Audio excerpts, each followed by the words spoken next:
पिछले लेक्चर में मैंने बीम की बेंडिंग स्ट्रेंथ और बीम के डिज़ाइन के बारे में बताया था। यहाँ हम कुछ प्रॉब्लम्स लेते हैं जिसमें गिवन सेक्शन है हमें और उसकी बेंडिंग स्ट्रेंथ निकालते हैं। ये एनालिसिस टाइप की प्रॉब्लम है। इसमें दिया है determine the design bending strength of ISLB 350 486 Newton पर मीटर या 49.59 kg per meter. Laterally supported shear force is less than design shear strength VD. Assume steel of grade Fe410. अब ये analysis की प्रॉब्लम है और बेंडिंग स्ट्रेंथ हमें निकालनी है और मैंने बताया था कि यहाँ हमें पहले ये पता करना होता है कि ये सेक्शन प्लास्टिक है, कॉम्पैक्ट है या सेमी कॉम्पैक्ट है। उसके लिए हमारे पास में दो रेशियोज हैं, B/TF और D/TW। यहाँ B जो है वो आउट स्टैंड ऑफ फ्लैंज है, जो कि सेंटर से कितना दूर फ्लैंज बाहर निकला हुआ है वो, यानी कि BF/2 हो जाता है B। बी इस सेक्शन के कुछ पैरामीटर ये हैंडबुक से लिए हैं। डेप्थ उसकी 350, BF का मान 165, TF 11.4।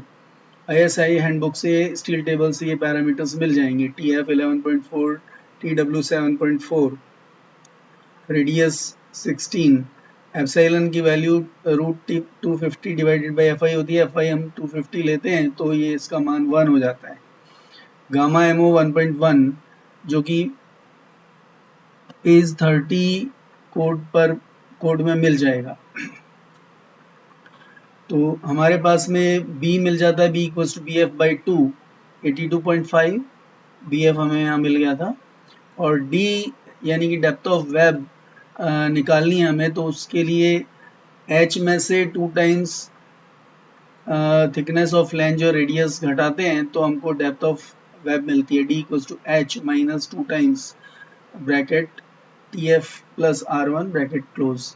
तो H डेप्थ है हमारे पास में, TF और R1 भी पैरामीटर्स ले लिए हैं तो हमारे पास में D आ जाती है। देन D/TW और B/TF की वैल्यू निकालते हैं तो ये 7.4 आती है, जो कि 9.4 एप्सिलॉन से कम होती है।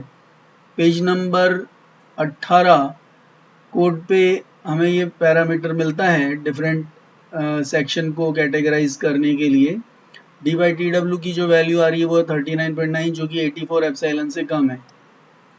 तो इस तरीके से ये दोनों ही केसेस में ये प्लास्टिक क्लासीफाई हो जाता है।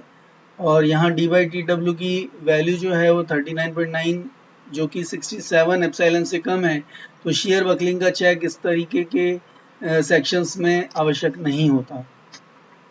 जब प्लास्टिक सेक्शन है और लेटरली सपोर्टेड सेक्शन है तो उसके लिए हमारे पास ये फॉर्मूला है, जो कि कोड के पेज नंबर 53 पे मिल जाएगा। MD equals to beta B ZP FI by gamma MO। अब ZP जो है वो हमें IS कोड में पेज नंबर 138 पर डिफरेंट सेक्शंस हैं, वहाँ पर दिया हुआ है। ZPZ और ZEZ प्लास्टिक सेक्शन मॉडुलस और इलास्टिक सेक्शन मॉडुलस की वैल्यू 851.11 इंटू 10⁻³ और ZEZ की वैल्यू 751.9 इंटू 10⁻³ mm³। अब यहाँ ये जो फॉर्मूला है ये कम होना चाहिए 1.2 ZEFI बाई गामा MO से। तो हमारे पास में ZP है, FY हमें पता है 250, देन गामा MO 1.1। ये वैल्यूज प्लेस करते हैं तो ये वैल्यू हमें मिल जाती है 193.43 इंटू 10⁻6 न्यूटन mm। और दूसरी जो वैल्यू है ये चेक के लिए है, ये फॉर्मूला, ये इससे ये वैल्यू कम होनी चाहिए। तो ये वैल्यू हमारे पास आती है ZEZ और FY by gamma MO place करने पर 205 इंटू 10⁻6 न्यूटन mm। तो ये कंडीशन सेटिस्फाई होती है। और इस तरीके से जो बेंडिंग स्ट्रेंथ है वो ये है। तो बेंडिंग स्ट्रेंथ इस सेक्शन की हो गई 193.43 किलो न्यूटन मीटर। इसी तरीके से हम एक और सेक्शन की बेंडिंग स्ट्रेंथ निकालते हैं। ISMB 450 @ 72.4 kg पर मीटर लेटरली सपोर्टेड है। SF का मान डिज़ाइन शेयर स्ट्रेंथ से कम है, एफ ई वही मान लेते हैं एफ इक्वल्स टू 410। अगेन हमें यही दोनों पैरामीटर चाहिए, बी बाई टी एफ और डी बाई टी डब्ल्यू। तो बी जो है वो आउट स्टैंड ऑफ फ्लैंज होता है जो कि बी एफ बाई टू। इसके लिए जो पैरामीटर्स हैं हमें यहाँ पे ISI हैंड बुक से स्टील टेबल से मिल जाते हैं। H equals to 450, B F equals to 150, T F equals to 17.4, T W equals to 9.4, then R1 15 और एप्सिलॉन 1 होता ही है। अब इसके अंदर b की value B F by two यानी कि 150 बाई 2 75 हो गई। बी की वैल्यू है हमारे पास और टी एफ की वैल्यू है, तो ये रेशियो आ जाता है हमारे पास 4.3 जो कि 9.4 एप्सिलॉन से कम है। और इसी तरीके से डेप्थ ऑफ वेब जो है वो इसी फॉर्मूले से आ जाएगी, h माइनस टू ब्रैकेट में T F plus R1 bracket close, values place करने पर वैल्यू आती है 385.2। Then D by T W का मान आता है हमारे पास में 385.2 डिवाइडेड बाई 9.4 जो कि 40.98 है। ये 84 एप्सिलॉन से कम है। तो सेक्शन जो है वो दोनों ही केसेस में प्लास्टिक आता है। फिर वही प्लास्टिक सेक्शन के लिए MD design bending strength beta B Z P Z F I by gamma M O और बीटा बी का मान प्लास्टिक सेक्शन के लिए 1 होता है।